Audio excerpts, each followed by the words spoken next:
Okay, so I just want to preface by saying I did like the message for this movie, the idea that kids are on electronics too much and that there needs to be a good balance between playtime and electronic time. I thought that was a good message. So now that that's out of the way, I'm going to tell you why I did not like Toy Story 5. There are many reasons, and I did take some notes, so it would be wise for me to open that up so that I'm not just blabbering without at least a bit of a structure. First of all, you got these Buzz Lightyear toys in a castaway situation, right? One of them wakes up, helps their friends out, and they make a campfire on this island. And then they look up in the sky and see a star, and they're like, Star Command, Star Command, Star Command. I did not like that, and I'll tell you why I did not like that. In Toy Story 1, when Buzz came out of that box, he was like an intelligent policeman. He was very on top of it. The way he talked was very like serious and like superhero like, and he wasn't an idiot. Like he thought he was a space ranger, and he was misled in that regard. But he wasn't an idiot. He was intelligent in the first movie. An intelligent toy. In this movie, these buzzes act like Neanderthals. They're like, oh, oh, Star Command, Star Command. Oh, oh. They make these like caveman grunts, and it doesn't align with what the writers had put out in the first movie. The plot is just really messy, in my opinion. Minutes after Lily Pad had been introduced to the story, Jesse immediately starts freaking out that Lily Pad is like taking over everything and that Bonnie doesn't care about them anymore. And I don't think it's just Jesse. I mean, all the toys start freaking out that this Lily Pad toy is like taking over and that Bonnie hates her toys now and she's not going to want to play with them, even though Bonnie hasn't even had Lily Pad for like 20 minutes. I mean, she's barely had her, and like immediately they're trying to move the plot to like, oh, she hates us now. She doesn't want to play with us anymore. And it just didn't flow very well. And then the whole thing with Woody with that walkie talkie was so ridiculous because in Toy Story 4, Woody was miles away. And somehow they're able to communicate via walkie talkie. So I don't know if they just moved their base to close to Bonnie's house. That could be possible. But if Woody did move closer to Bonnie's house, and like that's where he was conducting his operations, why didn't he visit them more often? Like why was his first time visiting only when like Jessie was in distress and she was calling for help, and well, like why is that the first time he's seeing them? Like if Woody was really as close as like it showed he was, he should have been going more often. So that's one thing. Another thing is that Woody's character really doesn't matter a whole lot in this movie. Like he barely moves the plot at all. Like there are a couple of points where he does move the plot forward, but he's not a crucial character the way he was in the first four movies, which I didn't like. Not that Jesse being the main character in this one is bad, but I mean you should be able to include as well. I mean Woody was the main character in Toy Story 2, yet Jesse had a lot of screen time in that movie, and her character played a huge role in the plot. I really don't think Woody had that same effect in this movie. He was kind of just a background character that did a couple of things but was really inconsequential to the whole plot. So that was really annoying. I wish Woody was more involved. Oh, and also like the whole thing with Woody being old was also really inconsequential because like it didn't lead to anything. Like yeah, he's old and he's got a beer belly, his head is balding, but like that didn't really lead to anything. It was literally just for the sake of people insulting him, like, oh yeah, Woody is old. Like, okay, cool. I mean, he's old, but like that didn't lead to any character progression. It just existed for the sake of existing. Like, oh, everyone, look, Woody is old. So I didn't like that a whole lot either. Typically, if you're gonna include something like that in the plot, it needs to lead to something that'll develop the characters or shift the storyline. So I just thought that was really weird. Okay, so one interesting part of this movie, it's not even a critique, I think it's actually kind of cool. They put Monsters Inc. music in this movie, and it wasn't just like incorporated in like a newly written piece. It was like literally the same sound file dumped into like this movie, which I thought was kind of cool. So it's the music from Monsters Inc. that they used was the scene where Sully goes into Boo's door for the first time and is looking around. And I thought that was kind of cool. So, oh, and also the only reason that Woody comes is because he thought that Jesse was in trouble because the walkie-talkie was cutting off, and Woody thought that Jesse was calling for help. So, I just thought that was kind of weird and lazy because why hadn't Woody visited them before? If Woody is only a few blocks away from, that's what it really made it seem like. If Woody was only a few blocks away from them, why had he not visited them more? Why did they not make it a bigger deal? It was really, it was too convenient for what was going on, and I just thought it was pretty lazy. I guess now I'll talk about the potty training toy voiced by Conan O'Brien, and uh, he's okay. He's not like my favorite character. He's a little cocky, and I know it's because his batteries were low, but I don't know. I just wasn't a big fan of him. The whole thing with like the potty training toy connecting to the telephone toy and the GPS toy or whatever it was to communicate with Bonnie on this like toddler blog on the internet, I thought was so lazy and like just too convenient for what was going on. So you're telling me that this potty training electronic toy is able to connect to the internet and you can like use it to send messages to your friend on a blog? That's so silly, man. So silly.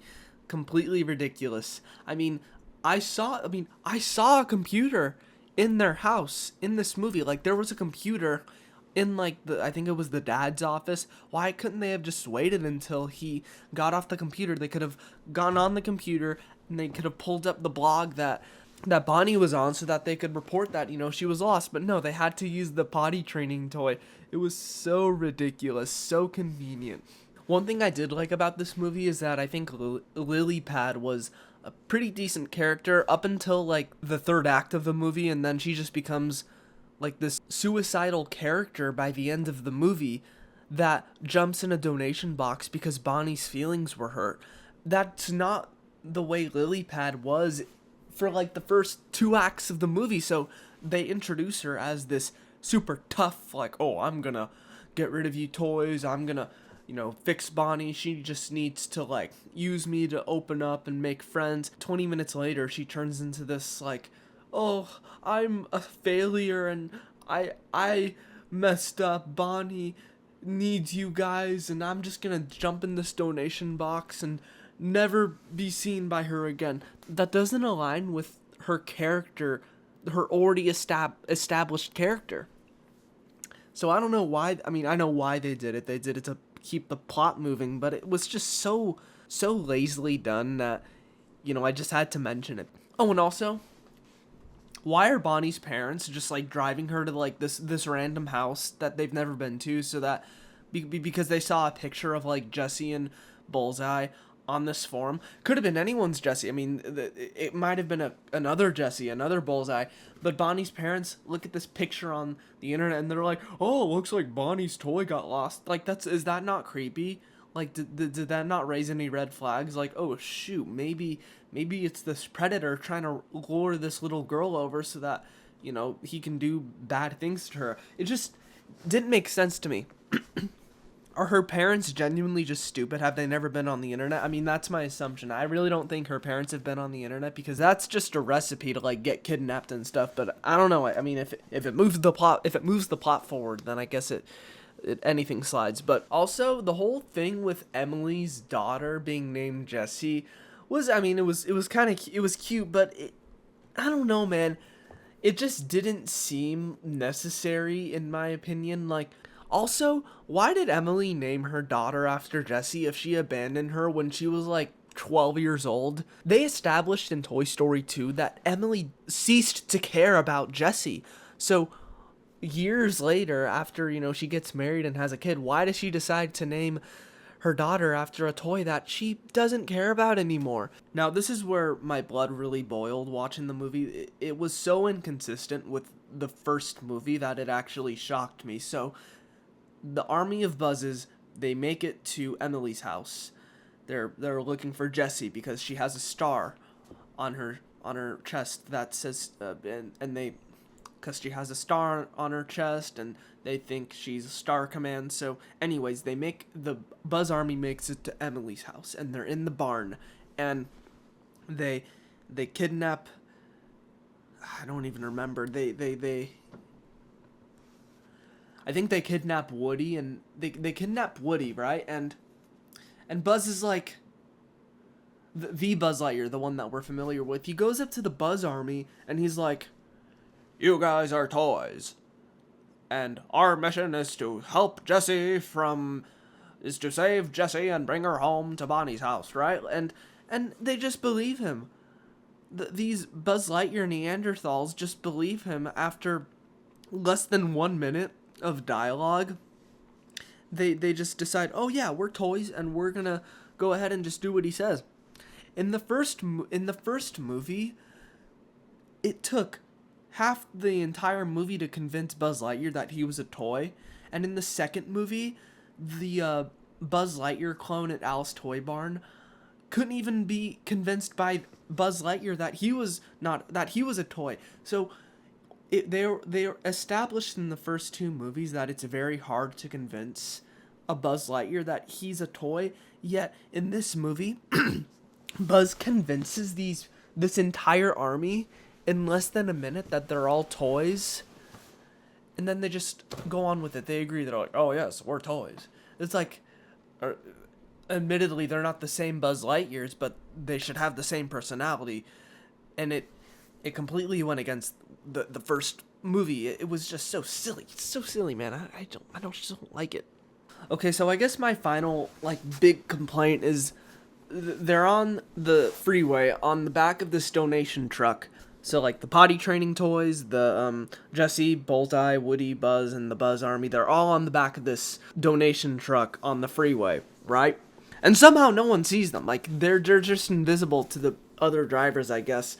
And they decide that they need to get back to Bonnie's house, and Lily Pad looks at the Buzz Army, and she's like, "Oh, wait a minute, turn around!" And there's this QR code on the back of these Buzz toys that turns them into drones, and then the drones, the Jessie, Woody, and Buzz all get on the Buzz drones and get a ride back to Bonnie's house. You're telling me that these toys for kids have built-in DJI drones that are worth hundreds of dollars? So how much is each Buzz toy? $500?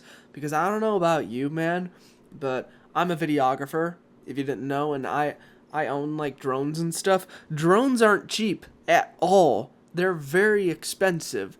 I got a DJI Phantom 1 drone. It's not the best, but it's $200. So is each Buzz toy $200? Or are they just really, I mean, they're not crappy drones, because somehow they're not crappy drones because they were able to fly from wherever they were on the freeway to Bonnie's house. So none of it makes sense, and somehow no one saw the drone. No one saw the drone army on the freeway. No one saw the toys dangling from it. No one saw the lily pad dangling from it.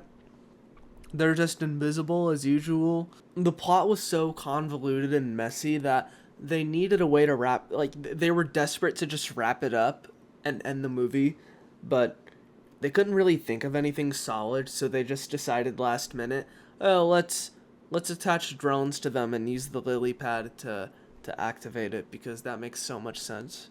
So it was not a good movie. It was not a good movie at all. It was such a huge mess. It was filled with all of these just inconsistencies with the last movies, and even by itself, as its own movie, it just wasn't a very good movie. Parts of it were just really boring, and I don't know why people are praising it so much. I mean, I assume they're praising it because the message was good, but I mean, the message is only half of it. You need to have a good story, good characters, all included. That's what made the first movie so freaking good. I just finished rewatching the first Toy Story. That movie is a masterpiece. It is a beautiful masterpiece. It's so good, man. It's such a good movie. And then second one, I think, was just as good, if not better. Third one was a beautiful, beautiful way to wrap up this the trilogy. Then they had to come out with Toy Story 4, which sucked. I think Toy Story 5 was worse. I think this is the worst Toy Story movie. No, the worst Pixar movie that I've ever seen in my life. I will give it a couple of praises though, because it's Pixar, so there are going to be some, even if it's a bad movie, there are going to be some good things sprinkled in. I think the animation was beautiful. I really did like the animation, especially the playtime animations when Bonnie was playing with the toys. I thought the cell shaded, oversaturated animation was actually pretty cool. And if they are going to make more Toy Story movies, I do hope they stick with that and keep they expand on that animation style. Some of the jokes were funny, like the honestly, like it's not even the fact that they were well written jokes. It just threw me off guard and it made me laugh. So one example is it was a playtime scene. Definitely the funniest scenes were the playtime scenes where the Bonnie was playing with the toys. Well, there was one scene where Bonnie was playing with Jessie. I think she was doing like a wedding, and Trixie, I think that's her name, collapses, and Buzz jumps in and is like, "Step aside, everyone. I know CPR." I mean, that, or no, it was Rex. It was Rex that collapsed, and Buzz said that. I thought that was funny. That made me giggle. That was funny. Oh, and like the whole thing with Buzz and Jessie, like Buzz wanting to propose to Jessie. I mean, I thought that was cool. No harm in that. I don't know. I feel like everything else just didn't land the way I feel like it should have. There was so much wasted potential with this movie because the idea of it is good, but they rushed through so much. I feel like what could have been done in like maybe 2 movies they had to do in one. It just felt like way too much in one movie. I don't know. But anyways, let me know if you feel the same way in the comments. I just did not like this movie at all. I got secondhand embarrassment during some of the scenes because it's just not a good movie at all. But anyways, yeah. Thanks for watching. I'll see you later. Bye-bye.